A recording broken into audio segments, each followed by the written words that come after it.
भारत के प्रमुख हनुमंत कथावाचक श्री अरविंद भाई ओझा ने ई-हापुड़ न्यूज़ से खास मुलाकात में कहा कि प्रधानमंत्री नरेंद्र मोदी ही भारत के तीसरी बार प्रधानमंत्री बनेंगे। लोकसभा चुनाव में विपक्ष को मुंह की खानी पड़ेगी। भारत में प्रधानमंत्री नरेंद्र मोदी के नेतृत्व में एक बार फिर ऐसी सरकार बनेगी जो भारत के साथ साथ पूरे विश्व को सुंदर बना सके। भारत की पुरातन संस्कृति का एक संदेश पूरे विश्व को देंगे और भारत विश्व गुरु का दर्जा पुनः प्राप्त करेगा। जिस प्रकार से पूरे देश के अंदर सनातन पर प्रहार किया गया है, उसके लिए देश की जनता उसका जवाब देने के लिए तैयार है। वर्तमान में जो देश के प्रधानमंत्री है, सनातन के लिए उन्होंने बहुत काम किया है। जैसे उन्होंने नारा दिया अब की बार 400 पार, लेकिन हम जैसे मैं कथा करता हूँ तो मैं जैसे लोगों से कहता हूँ कि वो एक राजनीतिक दृष्टि से एक बात विषय हो सकता है, लेकिन हम जो धर्म के क्षेत्र में काम करने वाले हैं तो हमारे लिए अब की बार यानी कर्णवंतो विश्वभारतम, अब की बार ऐसी सरकार बने कि हम केवल भारत को नहीं पूरे विश्व को सुंदर बना सकें, पूरे वसुधैव कुटुंबकम का संदेश हम पूरे विश्व को दे सकें। ऐसी सरकार इस बार बन जाए और मेरे को जहाँ तक विश्वास है कि इस बार ऐसी सरकार बनेगी और पूरे विश्व को भारत की पुरातन संस्कृति का एक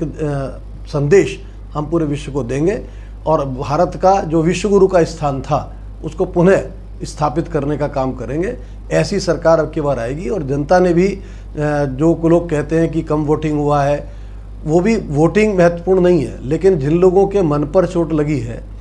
जिन लोगों ने राम मंदिर में जाने के लिए मना किया, उन सब लोगों को वो एक संदेश किसी भी प्रकार से वो उसका जवाब देने के लिए तैयार है और लोगों ने उसके लिए काम भी किया है।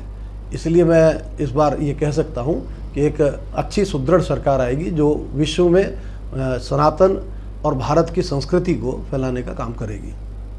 कथावाचक श्री अरविंद भाई ओझा ने कहा कि लोकसभा चुनाव में उन राजनीतिक नेताओं को कड़ा सबक मिलेगा जिन्होंने भारत को जाति, धर्म, क्षेत्रवाद के नाम पर लोगों को बांटने का काम कर रहे हैं। संत समाज हिंदू समाज को एकजुट करने में जुटा है। चुनाव में उन सब लोगों को झटका लगने वाला है जो देश को जाति के आधार पर, धर्म के आधार पर, पंथ के आधार पर विभाजित करने का काम कर रहे हैं। ये भारत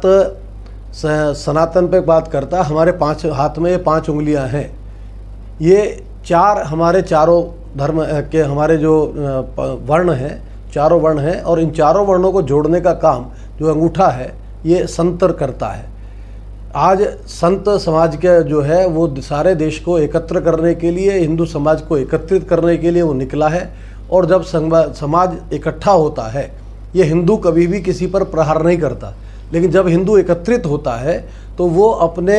संदेश को दूर तक पहुंचाने का काम करता है। इसलिए उन सबको सबक मिलने वाला है जो देश के जाति के आधार पर और क्षेत्रवाद के आधार पर बांटने का काम कर रहे थे और निश्चित रूप से देश के संतों ने इसके लिए समाज के जागरण का भी काम किया है और हमने भी अपनी कथाओं के माध्यम से लोगों को ये बताने का प्रयत्न किया है कि ये देश एक है, ये देश सनातन है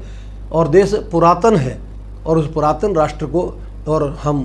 कैसे सुदृढ़ कर सकते हैं, इसका एक ही मात्र उपाय है कि सारा समाज एक साथ एकत्रित होकर के समाज में काम करे।